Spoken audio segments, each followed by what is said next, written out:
Salut à tous et bienvenue dans cette nouvelle vidéo, j'espère que vous allez bien. On se retrouve aujourd'hui pour parler du HMD Pulse Pro, un smartphone entrée de gamme commercialisé aux alentours de 169 €. C'est donc un produit qui est proposé à un placement tarifaire ultra agressif, mais attention, forcément à ce prix, il y a pas mal de concessions qui ont été faites par le constructeur. On va découvrir ça ensemble. Pour ceux qui sont intéressés par la partie unboxing, je vous invite à vous rendre directement dans la partie short sur ma chaîne YouTube. La vidéo est bien sûr en ligne depuis quelques semaines déjà. Voici donc le HMD Pulse Pro, un smartphone du coup ultra concurrentiel par rapport à son placement tarifaire, je le rappelle, 169 € environ. Pour ceux qui l'ignorent, HMD est une marque finlandaise, c'est donc une entreprise finlandaise de télécommunications qui est indépendante de Nokia Corporation. Et en fait, Nokia a demandé à cette marque et a délégué finalement la conception, la production et la commercialisation de ces téléphones. C'est donc un accord de contrat par licence. Et c'est une marque qui, à mon sens, va commencer à être de plus en plus visible sur le marché. D'ailleurs, un autre smartphone plus haut de gamme que celui-ci arrivera très prochainement sur la chaîne. Au niveau du design, à l'arrière, bien sûr, on retrouve une coque en plastique, mais pour le coup, l'assemblage est plutôt intéressant. Je trouve que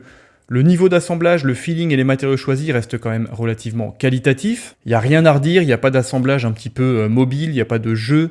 Il n'y a pas de traces de colle ou quoi que ce soit, ça reste un produit qui, même si celui-ci est placé en ultra entrée de gamme, offre un feeling qui est plutôt bon. Sur le bas de la coque, on retrouve les informations de certification, le logo bien sûr du constructeur, donc la marque HMD. Les petits effets de lumière sur la coque sont plutôt sympathiques, il y a bien sûr plusieurs coloris disponibles sur ce smartphone, et cette version baptisée Glacier Green est vraiment très sympathique. Et comme toujours, dans le coin supérieur de la coque arrière, on retrouve l'intégration des deux capteurs photo ainsi que du flash LED. Point intéressant pour la partie photo, ce smartphone offre quand même un capteur principal de 50 mégapixels, c'est une focale grand angle aux alentours de 25-26 mm.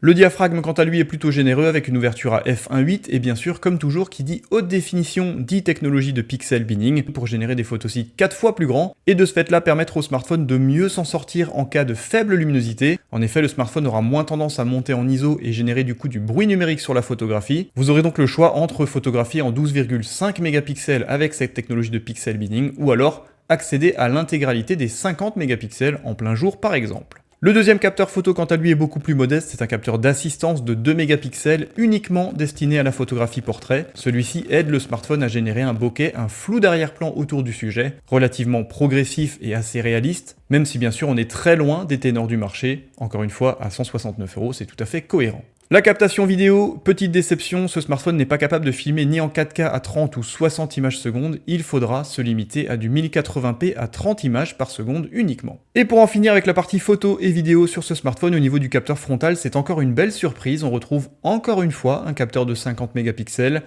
même technologie embarquée que sur le capteur principal à l'arrière, diaphragme similaire ouvrant à f1.8, même technologie de pixel binning et pour le coup, les selfies sont plutôt intéressants encore une fois si toutes les conditions lumineuses sont réunies. Celui-ci permet en effet de réaliser des selfies qualitatifs à partager sur les réseaux. Sur la tranche du smartphone qui bien évidemment est également en plastique, on retrouve les boutons de contrôle volume plus et moins, on retrouve également le bouton de démarrage du smartphone qui fait aussi lecteur d'empreintes physiques, pour le coup celui-ci fonctionne plutôt bien. Au niveau de la tranche inférieure, la grille pour le seul et unique haut-parleur de ce smartphone, une connexion USB type C, un microphone extérieur, et une prise mini jack 3.5.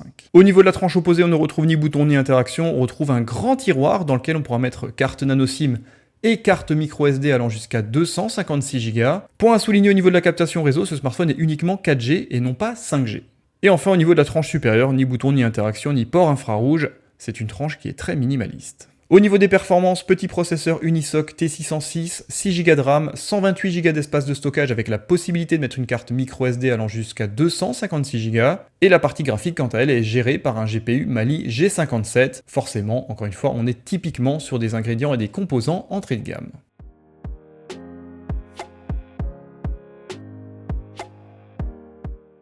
Une fois qu'on démarre le smartphone, bien évidemment, on tombe sur la pièce maîtresse, une belle dalle de 6,56 pouces. Par contre, au niveau de la définition, c'est uniquement du HD+, donc du 1612 par 720 pixels. Il est donc assez facile de distinguer les pixels, la finesse d'affichage n'est donc pas clairement au rendez-vous. Luminosité relativement faiblarde, limitée à du 600 nits.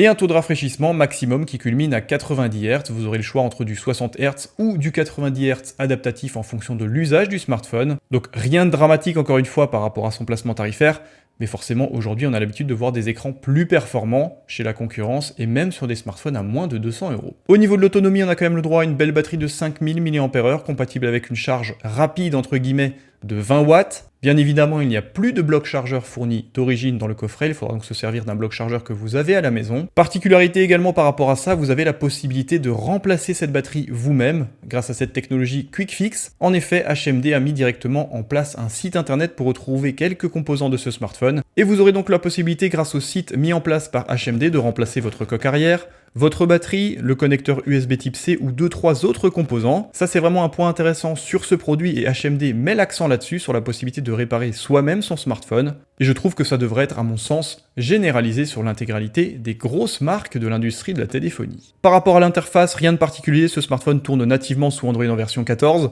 HMD annonce 2 ans de mise à jour majeure et 3 ans de mise à jour de sécurité. C'est un smartphone qui offre une interface plutôt véloce, même avec une fiche technique vraiment modeste. Ça pourra donc suffire à l'usage pour certains d'entre vous. Au niveau de la connectivité, Bluetooth en version 5 uniquement, un module NFC malgré tout, une connectivité jack, USB type C, carte micro SD, Wi-Fi en version 5, donc il y a quand même quelques concessions qui ont été faites par le constructeur. Au niveau des absents, bien sûr, pas de charge sans fil Qi, pas de certification d'étanchéité, pas de compatibilité 5G, pas de possibilité non plus de paramétrer une carte eSIM, et pas non plus de port infrarouge. Et enfin, pour finir, un petit exemple au niveau de la photographie, réalisé toujours dans les mêmes conditions, à main levée, avec des belles conditions lumineuses. Sur cette dernière, j'ai directement débrayé le capteur photo pour accéder à l'intégralité des 50 mégapixels. Bien pour le coup, je suis agréablement surpris. La colorimétrie est relativement fidèle à la réalité, les couleurs sont bien gérées. Les hautes et basses lumières également, je trouve que c'est un smartphone qui s'en sort plutôt bien, encore une fois, quand les conditions lumineuses sont réunies. D'autant plus que cette forte définition vous permettra quand même de faire des crops assez sympathiques sans trop perdre en qualité. Encore une fois, on parle d'un smartphone commercialisé à 169 €, donc restons